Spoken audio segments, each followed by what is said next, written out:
I watched every Frankenstein movie. Ever. Now I know what you guys are thinking. Chase, when are you gonna make it? And I'm here to tell you that I have made it, because this video is sponsored by Temu. I recently got the new iPhone, which means I needed a new phone case, and I actually got this one from Temu. It's super sick. It has the lens cover for the camera lenses on the phone. It has the kickstand that you can use, which I've actually never had before and I'm actually really enjoying. And since it is the new iPhone, it has the spot for the new camera button. This phone case anywhere else would probably be 50, 60 bucks. I mean, you can guess how much a phone case of this quality is worth, but I'm here to tell you that you have a chance of getting it for just $1. In fact, you can get the $100 coupon bundle deal by using my code or my link in the Temu app. All you have to do is download the Temu app, use my code or link, which will take you to my exclusive page. You can kind of see a list of things that I got from Temu, like this dope Frankenstein necklace. Pretty sick, huh? I also got a leather jacket. I got some cool Simpsons pins. Check it out, it's pretty sick, huh? Pretty cool. I got like a hoodie. If you know I love VHS, I got a VHS-C to VHS converter. All kinds of cool stuff on the Temu app, and you can get those same things too with the $100 coupon bundle by using my link. Some other cool things about Temu is you have free shipping from Temu and a 90-day return policy. Plus, if you order something and then in the next 30 days you see that what you ordered has actually dropped in price, you can request a partial refund. So if you're interested for the chance of getting this phone case for just $1 or the $100 coupon bundle deal, then all you have to do is use my code or use my link or scan the screen right now and download the Temu app. And to everyone who said I would amount to nothing, tell that to Temu. With Guillermo del Toro's Frankenstein movie coming up with actors like Oscar Isaac and Jacob Elordi in it, there's a lot of talk about Frankenstein right now. Which led me on a quest to answer a question that had kind of popped in my head, which is, why are there so many adaptations of the book Frankenstein by Mary Shelley? Now let me be clear, there are obviously tons and tons and tons of movies featuring Frankenstein's monster. Stuff like Alvin and the Chipmunks Meet Frankenstein. That's not what I'm talking about here. I'm talking about direct adaptations of the book. So I wanted to watch all of the different adaptations with a few questions in mind. Is each adaptation different? If so, what is different about them? How many adaptations are just Frankenstein but modern day? How many are period pieces? Are they all just the same movie? I mean, they are all based on the same book, the same story, the same characters, or are they all just the same? Is there one adaptation that is clearly better than the rest? Is there one that is worse than the rest? I mean, they're the same book, they're the same story. How can one be so much clearly better and one so clearly worse? So that is what we are going to find out. Now, before we jump into watching the movie adaptations, starting with 1931's Frankenstein by Universal, let's do a quick summary of the book that all of these movies are based on.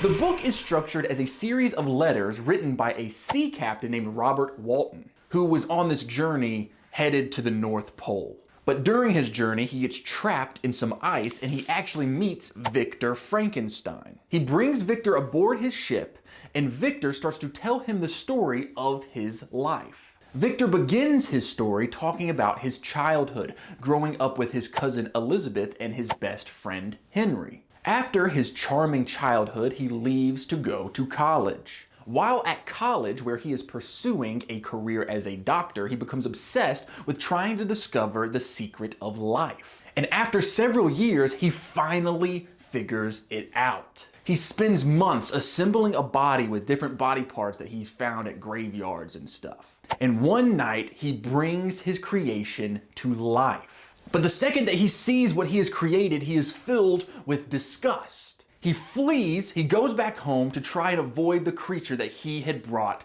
to life. And the reason he's trying to escape is because the creature that he created has escaped his apartment. Victor Frankenstein is back home with his family and he learns that his younger brother has been killed. And Victor actually catches a glimpse of his monster nearby, where he puts two and two together and realizes that his monster, the monster that he created, strangled and killed his little brother. A young woman gets blamed for his brother's death, which causes Victor to feel even more guilt because not only did he create the creature that killed his little brother, but now, a young woman is going to be put to death for a murder that she did not commit because it was committed by a creature that he created. Victor runs away. He goes on vacation where the monster follows him and confronts him. The monster tells Victor, because the monster can talk now, he tells Victor that he did in fact accidentally kill Victor's little brother. And the monster pleads with Victor. He says, please be understanding, and he actually asks Victor to create him a friend. He wants a partner because he is so lonely. And Victor eventually decides to follow through and create a partner for the monster.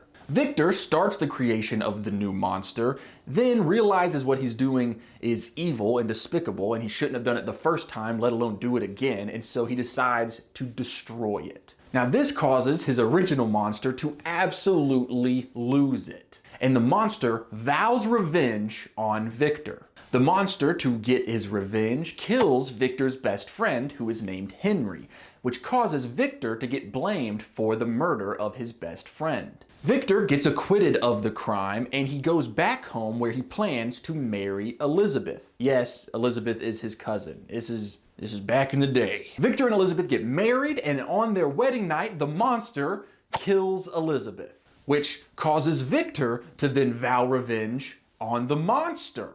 Victor vows that he will spend the rest of his life hunting down the creature that he created and get his revenge, which leads him to the North Pole where he meets the ship captain that we started this story with. A few days after Victor meets the ship captain, Victor ends up dying from illness. The monster, the creature, visits Victor's body and weeps over it. The monster, suffering the grief of losing his father, his creator, decides he's going to go to the northmost ice and die.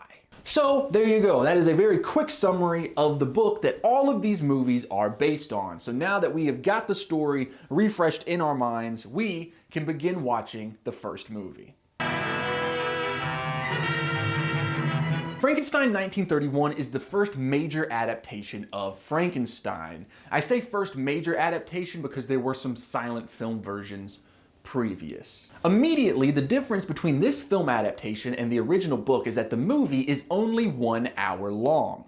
Now, this movie does have a sequel that pretty much picks up right where the first movie ends. So if you combine those two movies together, it kind of makes one adaptation of the book. But as a rule, we're not going to be including sequels in this investigation. So we're only going to be doing the first movie. I mention this because due to the movie being only 1 hour, there's not a lot of time for this to be a complete adaptation of the novel. In this film, we jump in right in the middle. Dr. Frankenstein is collecting body parts from a graveyard for his creation. Here are some of the key differences in this movie that stray from the book. In this version, Dr. Frankenstein's first name is not Victor. His name is Henry Frankenstein.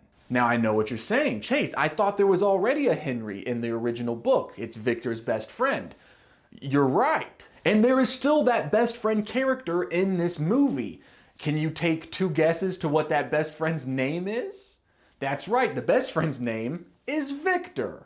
Why did they flip-flop those two names? I don't know. I actually just looked it up for you real quick. The leading character of Mary Shelley's book, Dr. Victor Frankenstein, was renamed Henry for the movie because it was decided that Victor would sound too severe and unfriendly to American audiences at the time. Probably has something to do with it sounding Russian, if I had to guess. This adaptation also sees one of the biggest differences that we will see in almost every single adaptation from here on out, and that is the inclusion of an assistant character for Dr. Frankenstein. In this one, the assistant's name is Fritz. Fritz is an original character who is not in the original book. The movie adaptation also, all of the kills in this movie are very different than the kills that take place in the book. In the movie, the monster's first kill is the assistant character, Fritz, instead of Dr. Frankenstein's younger brother, as it is in the novel. In the movie, the monster also kills an old professor, a little girl that he accidentally drowns trying to play with her,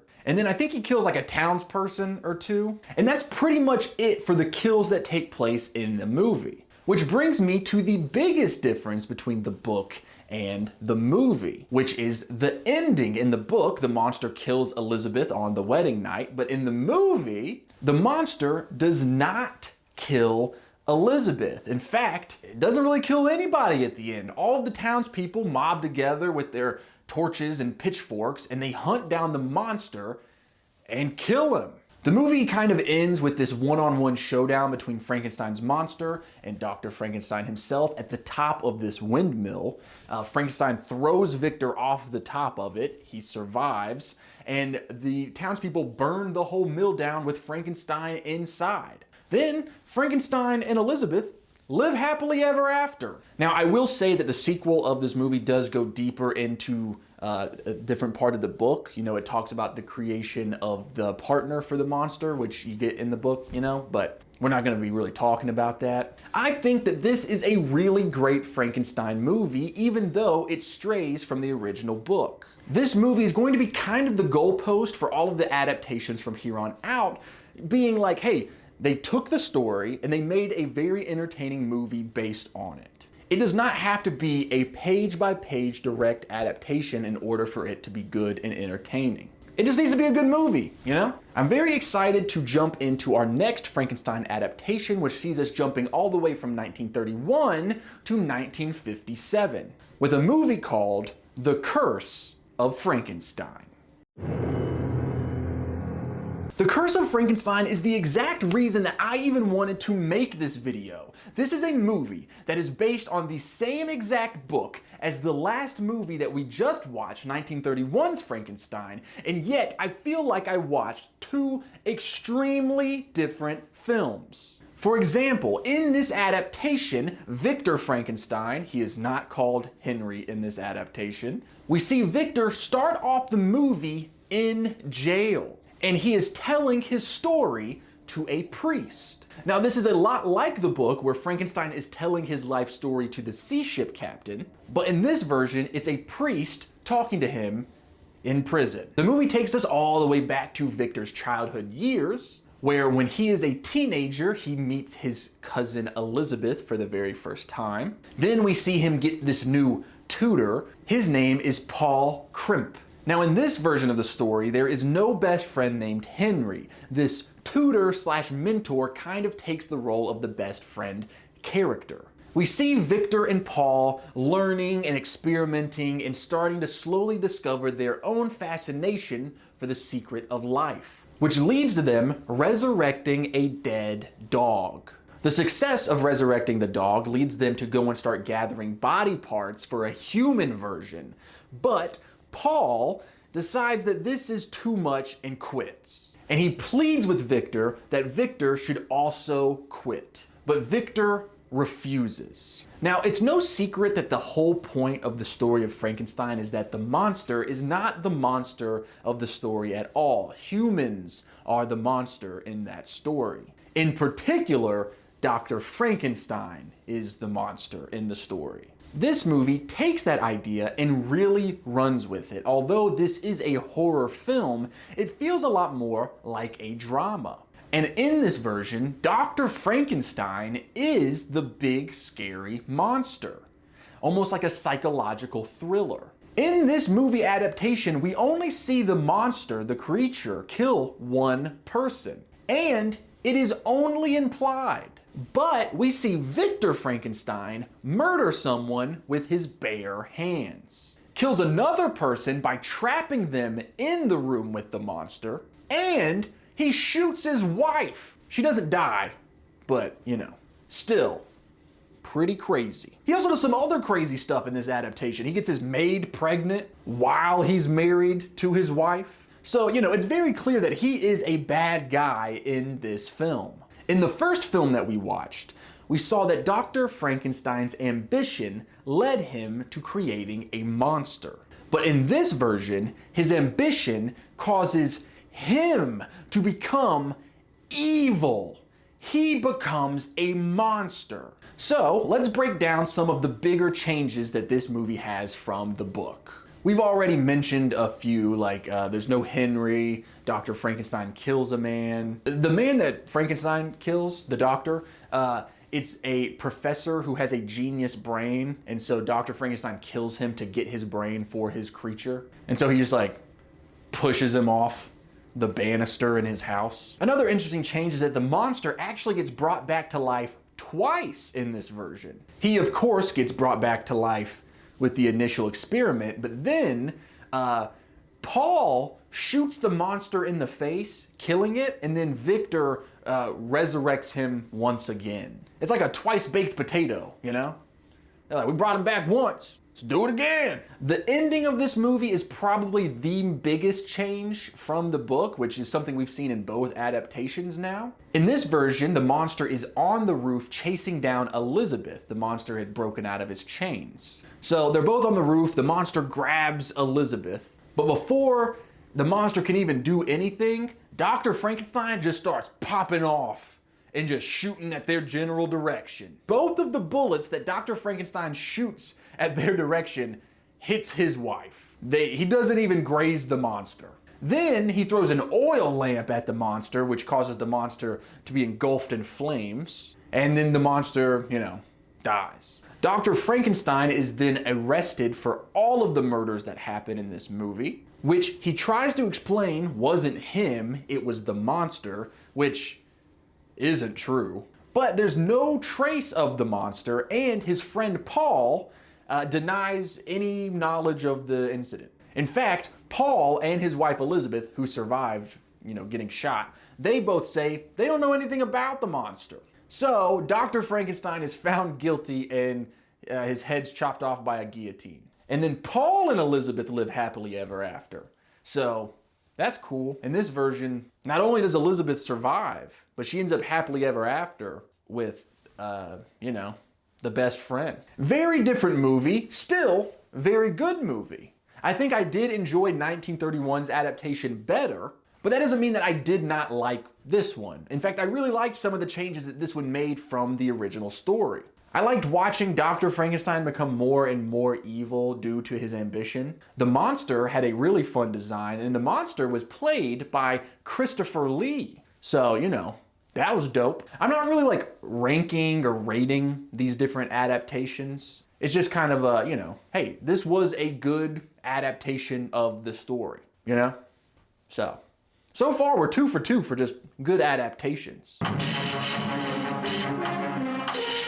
I Was a Teenage Frankenstein. This movie sees Professor Frankenstein giving a lecture to some colleagues about reanimating dead tissue. Someone in the room calls his theory dumb, so this whole version of Frankenstein is about ego. Well, you know, most versions are about ego, but this one is about like the ego of proving a coworker wrong. Now, the thing about Professor Frankenstein is that he is actually a descendant of Baron Frankenstein, who in this adaptation is the original Frankenstein who created the original monster.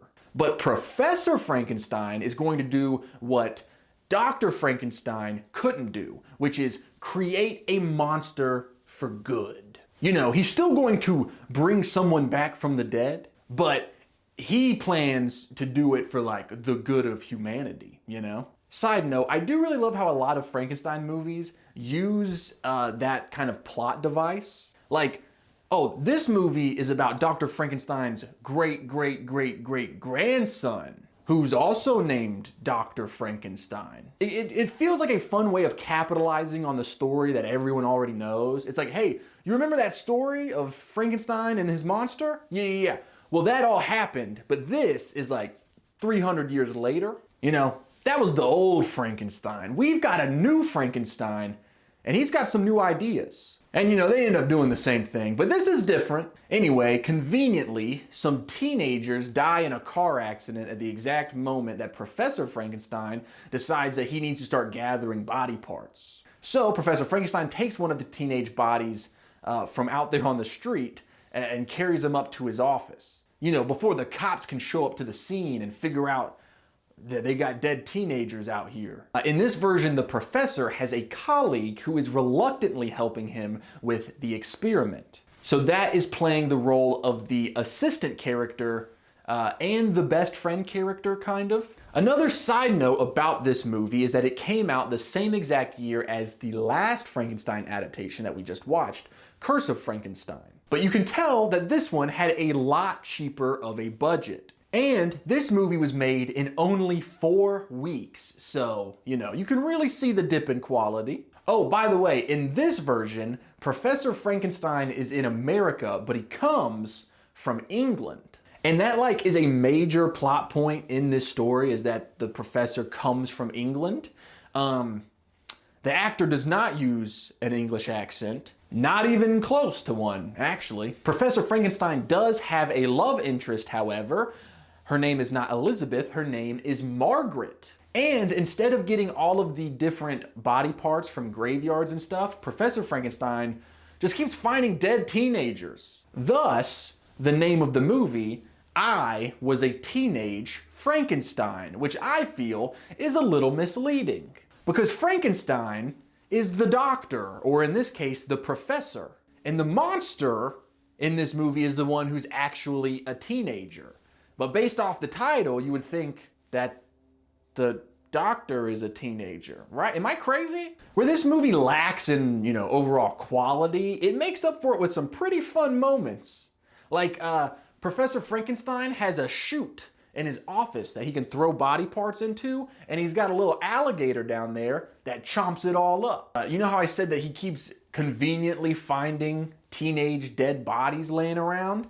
Turns out, one of the big plot points here is that the high school track team gets in a big accident. Another really funny thing is, like, kind of the major plot of the monster that gets created is, since he's a teenager, he just cares about how his face looks, which is really disgusting, by the way. So, you know, that's pretty on brand for a teenager. I think that was a pretty solid choice. Anyway, Professor Frankenstein gives the monster a new face, a very handsome one, which he loves. But what doesn't make the monster happy is that Frankenstein is going to have to kill him and take him back apart so that he can ship the pieces over to England, where he can get back home and then reanimate him once again. So the monster doesn't like that, and he attacks the professor. And he attacks the professor, throws him down the alligator chute, it kills him. Then the police shows up, the teenage monster electrocutes himself, killing him.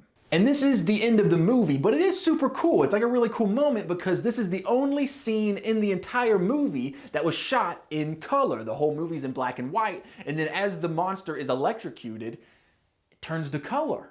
It's like the Wizard of Oz, you know?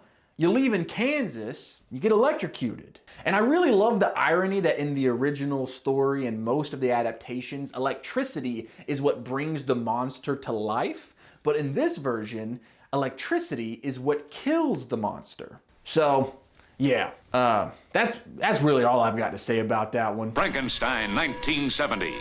Boris Karloff as Frankenstein, 1970. Frankenstein, 1970. That is the name of the movie, not the year that it came out. The movie actually came out in 1958, but it was titled 1970 because they wanted it to be set in the future. So this movie is set in the distant future, you know, the 1970s. And this is the first adaptation that really makes some huge drastic changes to the source material. Now, I will say, in this adaptation, Boris Karloff returns. Boris Karloff played the original Frankenstein monster in the 1931 adaptation that we watched at the beginning of this video. But in this version, Boris Karloff is not the monster, no. Boris Karloff is Dr. Frankenstein. However, this Dr. Frankenstein is the descendant of the original Dr. Frankenstein, the one who first created the monster. And in this movie, this Dr. Frankenstein still lives in the family castle that the original Dr. Frankenstein lived in. This is a castle that has run through the family for generations. Anyway, Boris Karloff's version of Dr. Frankenstein, the descendant of the original Dr. Frankenstein, is renting out the castle to a film crew who are making a cheesy movie based on his ancestors' original monster. That was like a historic event for the world, I guess. It's like their 9/11. And I know I just talked about this, but I do really love how they use, like all of these adaptations just kind of use the Universal movie as a prequel. They're like, hey, you remember that movie? Yeah, all of that happened. This is different though. In this version, we are still following Victor Frankenstein. However, his ancestor, who was the original creator of the monster, was called Dr. Richard Frankenstein. So, in this version, Victor Frankenstein is not the first person to recreate life. But you best believe that he's going to be next. In this version, it's actually very different. We see Dr. Frankenstein hunting down and killing all of the different people staying at his castle so that he could use them for body parts. And I think that that's actually a really cool difference. It's almost more like a slasher film, where the villain of this movie is the doctor himself. He's killing them off one by one, almost like a Michael Myers or a Freddy Krueger or a Ghostface character. The doctor is, not the monster. Then, of course, he gets the body parts, he creates the monster turns on him, and he dies. And then the monster also dies. So, once again, while the original book, the point is that Dr. Frankenstein is the real monster, this one takes it even a step further, even more than Curse of the Frankenstein, where we saw him, become a killer. In this version, he's literally the monster that is hunting down people in the dark. Another large change is the theme and the reasoning behind why Dr. Frankenstein is recreating life. Typically, it's about ego, and this one is no different. It is about ego, but a different type of ego. The reason that Dr. Frankenstein is recreating life is because he wants to create a sort of son figure that will carry on the Frankenstein name. So it's the ego of wanting to continue his family name and legacy which causes him to go insane. And this one definitely plays with the theme of generational curses as well. Not being able to break the chain of monster making that his family has dealt with for generations. The theme of generational curses is also a major theme in the Young Frankenstein parody film starring Gene Wilder. We won't be watching that one for this video because although it does technically adapt the story, it is more of a spoof or a parody of the 1931 movie instead of being about the book. But it is a really awesome movie. I highly recommend everyone watch Young Frankenstein. Blackenstein. Blackenstein was made due to the success of the Blackula movie, which was a blaxploitation film about Dracula. Came out in 1972. Now, Blackenstein came out the following year in 1973, but was not as well received. Even now, pop culture has kind of forgotten about Blackenstein, but you will still see Blackula show up quite frequently. Now, this adaptation of the book strays extremely far from the source material. In fact, almost nothing the same. Dr. Frankenstein is actually called Dr. Stein, and he's not even our main character. Our protagonist is a different doctor named Dr. Winifred Walker. Now, Dr. Walker is a female doctor whose fiance lost his arms and legs due to a mine exploding in Vietnam. And so she went to her old mentor, Dr. Stein, to see if he could help him. Because in this version, Dr. Stein is less of a mad scientist and more of a medical Willy Wonka. He even has a Nobel Prize for his work. All of his experiments are extremely successful, and he is doing good things with science. He's working on a cure for aging, and a cure for removing scars. And he's not evil in the slightest. Now, in this version, Dr. Stein does in fact have an assistant, like always, but in this version, the assistant is a guy named Malcolm. And Malcolm falls in love with Dr. Walker. But she explains to him, she's in love with her fiance. That causes Malcolm to turn evil and try to sabotage Dr. Stein's experiments. Mainly the one that he is performing on Dr. Walker's fiance. Because in this adaptation, and this is probably the biggest change, they are not reanimating the dead. They are reattaching arms and legs to Dr. Walker's fiance. And it actually works. However, due to Malcolm's sabotaging of the experiments, the arms and legs that Malcolm had been given, which work properly now, he, a normal man, is slowly becoming a monster. This poor man who has become a monster kills a dog, he kills a bunch of people. He kills Malcolm, Dr. Stein. The monster pretty much kills every single person in this movie except for his fiance, Dr. Walker. And then the monster gets eaten by Rottweilers and dies. The best way to explain this adaptation is that it's the end of a long game of telephone with the story Frankenstein. Like, you know, there's a love story in there, but it's not with Dr. Frankenstein and Elizabeth. It's with the creature and some other doctor. And Dr. Frankenstein isn't called Dr. Frankenstein, it's Dr. Stein. And he isn't even evil. His assistant is evil. And this isn't a story that plays on ego. It's a story about jealousy. And a body doesn't get reanimated from the dead. An amputee gets new limbs. It's all just slightly different. But what really makes this movie fascinating is that it came out in 1973. America was retreating from Vietnam. And this movie is about a Vietnam veteran who comes back home and becomes a monster. This is a very thinly veiled metaphor for PTSD, which I think is a really cool way and interesting take on adapting the story. Telling a story that at that point, the release of this movie, that story had been around for over 100 years. But they adapted it to make it about issues that were very current in the climate that they were experiencing. Now, people don't really like that movie. They didn't like it when it came out. They still don't really like it. However, I will say I do think it was a good reason to adapt the movie, and therefore I'm going to say that it is a good adaptation. The next film on the list is called Frankenstein. And this Frankenstein also came out in 1973. This one, however, has a very different approach. While we've gotten touches of Frankenstein being treated as a drama instead of just a monster movie, such as in The Curse of Frankenstein, which was the second movie we watched in this video, this is the first adaptation that doesn't treat it like a monster movie, it treats it like a literary classic. When I was growing up, Frankenstein was taught to us as a school book. You know, this was something in the same vein as Charles Dickens or Shakespeare. This isn't a horror movie, this is literature. And this is the first adaptation that really leans into that.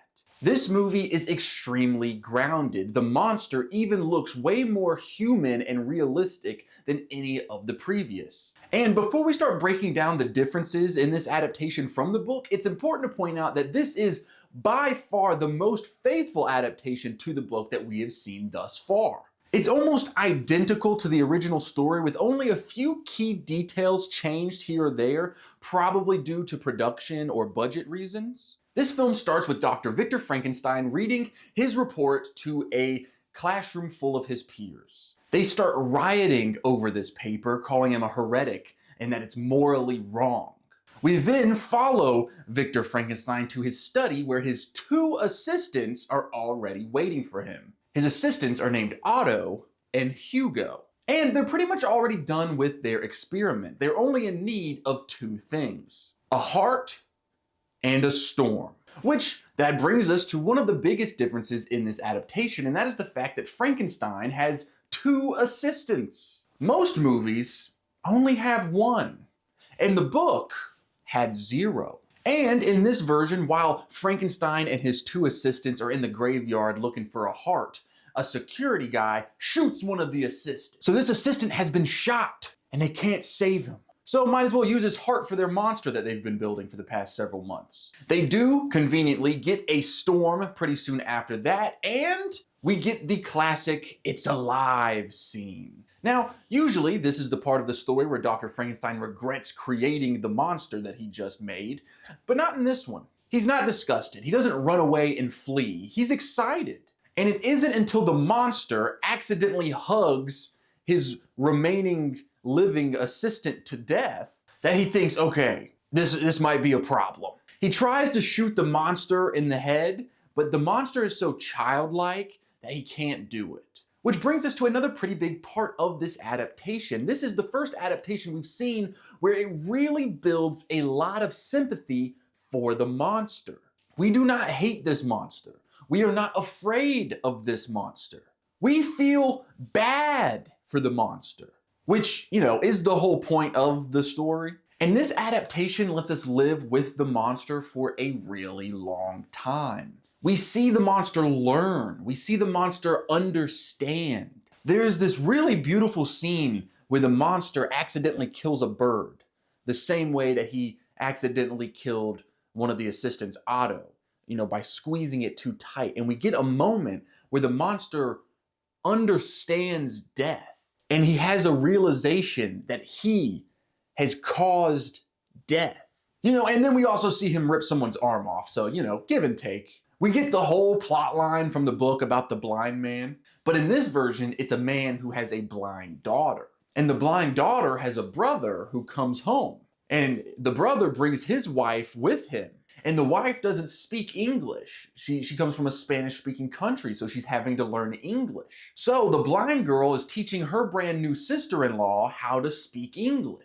And the monster is listening in on the lessons, and now the monster is learning English. So that is different from the original. I think it's a pretty cool way to adapt that storyline. It's different, but it achieves the same goal. The monster is learning. Now, this adaptation does something from the book that we haven't seen in any of the other adaptations. And that is the story arc where Dr. Frankenstein makes a friend/partner for the monster. So we get to see a part of the book that we have not seen adapted so far, which made this movie stand out as a pretty different adaptation than what we've seen so far. The ending of this movie, however, is different. Elizabeth is not killed by the monster. Dr. Frankenstein accidentally dies by falling. The monster is heartbroken by the death of Frankenstein and gets shot and killed shortly thereafter. So, while all of this is different from the original story, mostly because we don't get the whole ship captain and the Arctic thing, it is pretty similar to some of the adaptations that we have seen thus far. So, it felt like a solid ending. This adaptation played with all of the themes from the book and really didn't stray far from it. So, by definition, this is probably the best adaptation of the book that we've gotten so far, just in the sense of it's pretty much identical to the book.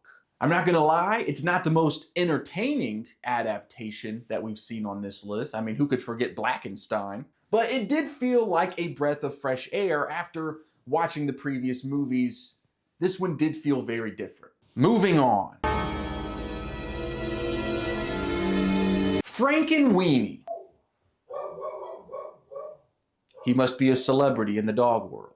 Now, this is the version of Frankenweenie that came out in 1984, the live-action version. Tim Burton, who is the director of this movie, would also go on to make a pretty much shot-for-shot remake of this same movie in stop motion later on.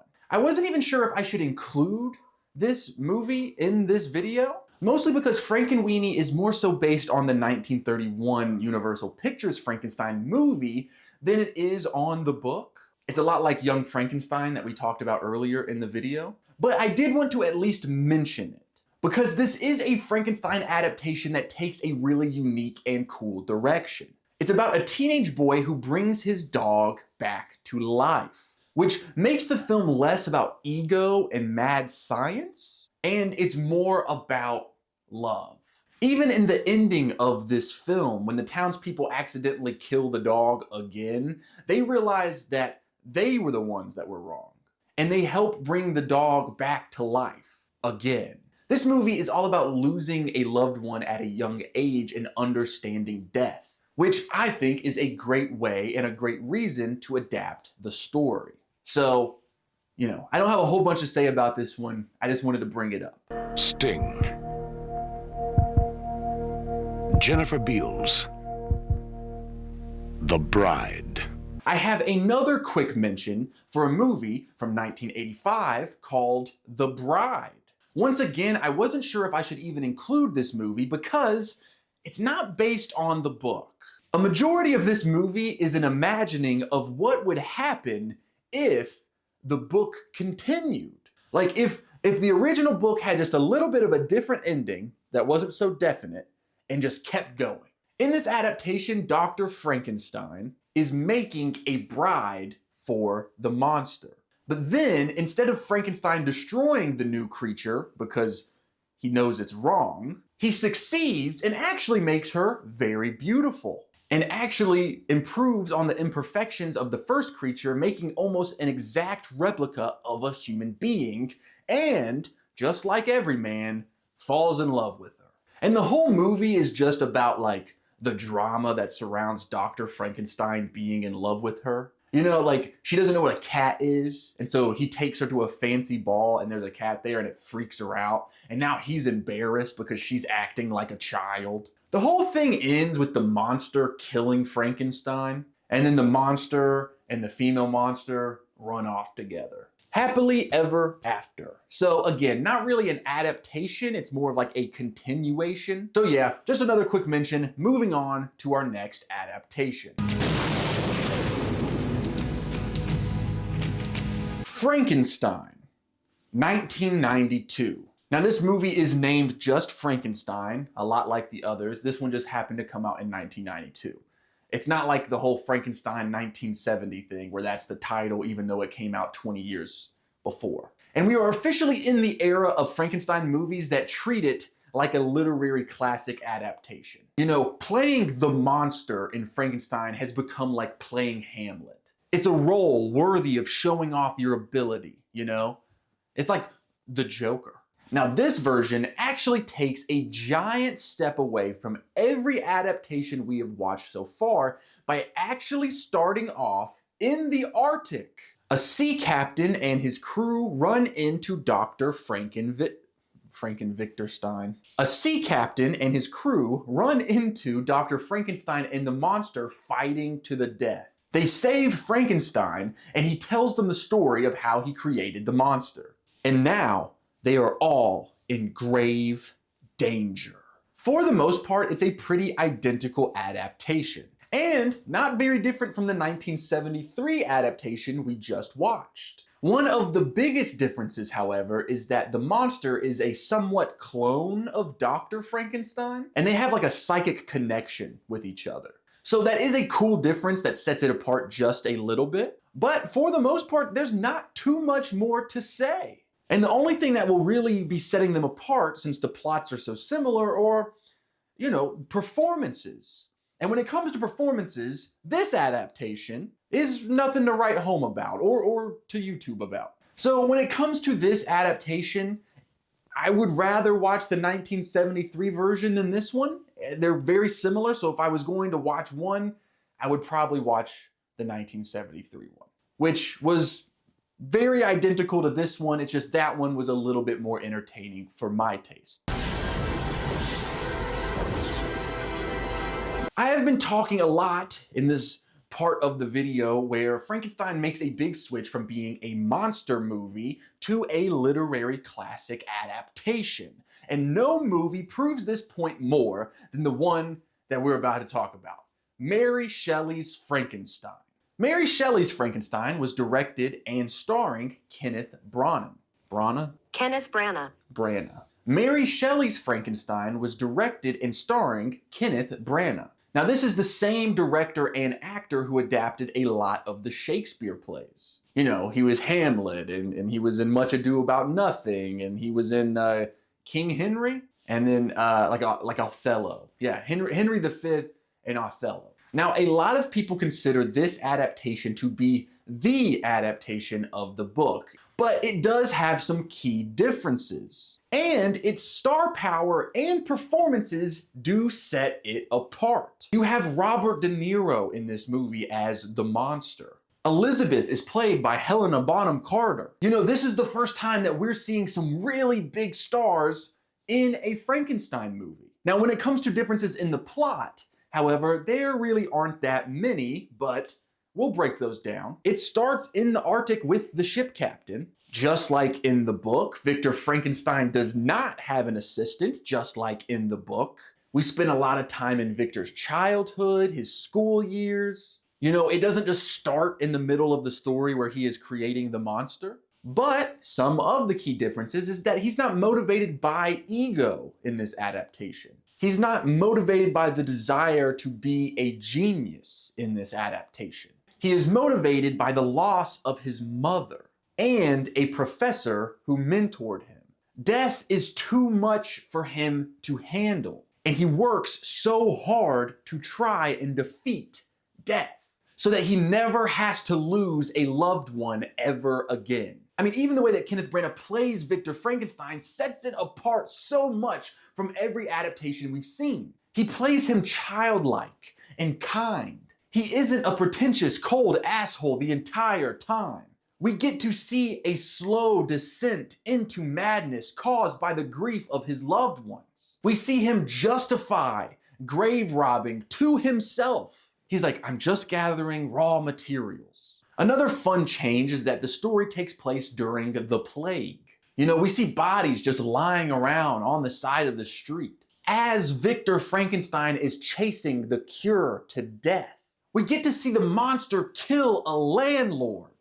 So like, mad respect. And then one of the biggest changes that this adaptation makes from the story is the ending.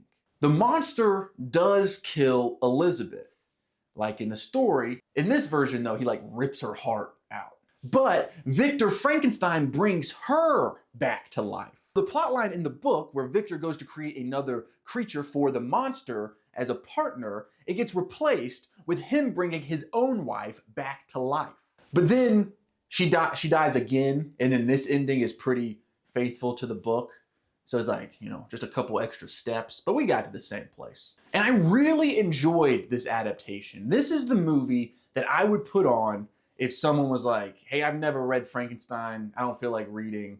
Is there a good movie version? I really love how they portray the monster. I love how melodramatic it is. It's very theatrical, almost like an opera. That was a lot of the criticism that the movie got when it came out. People didn't like how theatrical and operatic it was. I mean, in this version, we see a shirtless, shredded Victor Frankenstein sprinting through his laboratory, covered in sweat, as he creates the monster, not with lightning, no, but with electric eels, which I think is badass. But other people thought it was a bit too much. I would personally rank this adaptation as my favorite. Well, you know, maybe top 3. It's up there with the 1931 one for sure.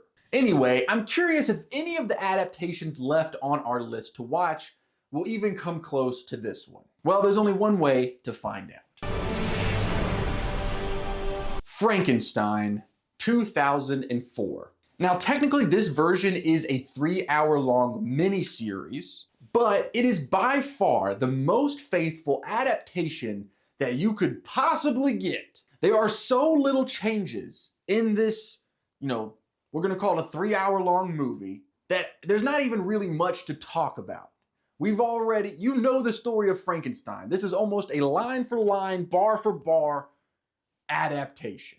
In fact, this is actually the version of Frankenstein that I watched in English class when I was in high school. And I really enjoy the design of the monster in this one. Not just the design too, the performance of the monster in this one I think is really standout as well. In fact, it might be my favorite depiction of the monster in any adaptation we've seen. You know, usually when we're watching these movies, Victor Frankenstein is the standout performance. Not in this one. The monster steals the show, which is ironic because it's his show. I mean, I say he might not be my favorite. The Boris Karloff from 1931, probably my favorite. But, you know, it's up there. I do want to point out, however, that even though this is the most faithfully adapted version, I think I do prefer Mary Shelley's Frankenstein, that movie, over watching this one. This one is just so faithful to the book that it can at times be a bit boring. But that being said, I have watched like 12 Frankenstein movies in a row at this point, so I could just be like, I know the story. Anyway, big fan, moving on. Frankenstein from 2015. Again, 2015 is the year that the movie came out. The name of the movie is just Frankenstein. Now, this movie is something that I would have thought that we had seen a ton of by now, which is this is a modern telling of the Frankenstein story. Victor Frankenstein and his wife Elizabeth are scientists who created Adam, which is the name of the monster in this film. Now, this adaptation follows the same kind of beats as the book, however, with some major modern retelling. We see Adam, the monster, kill some cops because they shot his dog, which, if we're being honest, makes him more like John Wick. And then there's the blind man who teaches the monster. In this version, he's a blind homeless man. So again, pretty much the same, just a little bit more modernized. This is a guy living on the streets. Now, this is where some major changes happen. Unless I missed a big part of the book, it's pretty different that in this movie, the homeless guy makes Adam, the monster, hook up with a prostitute who he then accidentally kills. So, you know, not exactly what Mary Shelley wrote in 1818. We see the monster, who again is named Adam, use a GPS to locate his creator's home. He shoots more cops, by the way. He attacks his creators. Elizabeth tries to keep her husband Victor from decapitating the monster, which causes Victor to accidentally kill Elizabeth. And then Victor runs away, you know, so he doesn't get convicted for the killing of his wife. And then that causes the monster to grab Elizabeth's body. And then he runs out to the woods and he yells, "I am Adam!" Gonna be honest, not my favorite adaptation, but I do think it is an effective adaptation of making it a modern story. So, you know, we're not really ranking these or anything. Thumbs up, dude. And that brings us to our most recent and final Frankenstein movie on this list, which comes with a very big technicality. This movie is not an adaptation of Frankenstein. Not really. It's telling the story of Frankenstein's assistant, Igor, and like what his life is like as the assistant of a man who creates a monster. The big issue with this being an adaptation of the book is that in the book, Frankenstein doesn't have an assistant. And even in some of the adaptations of the book, Igor is not an assistant. The first time we meet the character Igor, and that is Igor with a Y, not an I, is in the 1939 Frankenstein sequel, Son of Frankenstein. It's a character that isn't an assistant or doesn't really have any of the stereotypes that the Igor name has now. He's a criminal who has a broken neck who forces Frankenstein to bring the creature back to life. And then Igor's brain ends up getting put into the monster. But throughout the years, pop culture has taken different characters from the Frankenstein zeitgeist and morphed them all into one character called Igor. The movie Young Frankenstein, which we've talked about is a parody of the classic Frankenstein movies, was the first movie to use Igor with an I in this way. And then it just kept happening again and again until we have a Frankenstein adaptation about a character that's not in the original story.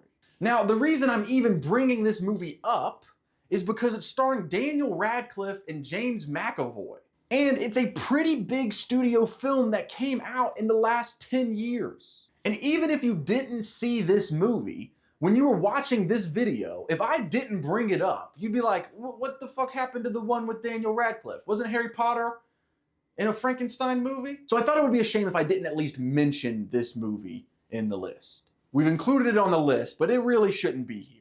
There are hundreds and hundreds of movies that involve the character of Frankenstein's monster. But when it comes to adaptations of the book, this is it. We saw versions that strayed very far from the book but still made for very entertaining films, like Blackenstein. We saw versions that were almost a page-for-page adaptation from the book, like Frankenstein's miniseries from 2004. We saw versions that took the basic premise and then did something different entirely, like Frankenstein 1970.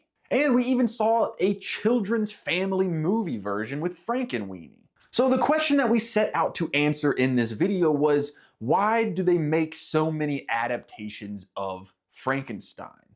And I think we found the answer. The themes of ego, pride, ambition, abandonment, Loneliness, need for human connection and friends and family means that you could really make a million different versions of this story.